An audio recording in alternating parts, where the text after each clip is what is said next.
Guys, let's make some pancakes with sweet potato flour. Let me explain to you why it's very important for you to choose sweet potato flour over wheat. It's extremely better than wheat flour.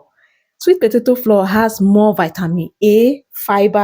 It's even made up of resistant starch. Yes, and you know resistant starch can help to remove the excess cholesterol in our body system. Do you know sweet potato flour is also a good source of B vitamins, proteins and minerals. Is an excellent replacement for wheat flour. So tell me why you wouldn't want to use sweet potato flour to make all your bakings, your pancakes, your cakes, your bread. Sweet potato is there for you. So aside from swallow, you can also use sweet potato to make pancakes, just like we are making now. Pancake is healthy snacks and is filling. You can have it any time of the day.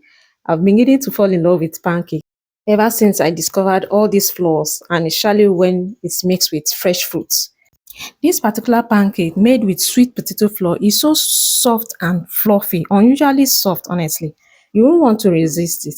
Let us know if you've ever used sweet potato flour for your bakings before. Come and get your flours from us. Oh. You're welcome.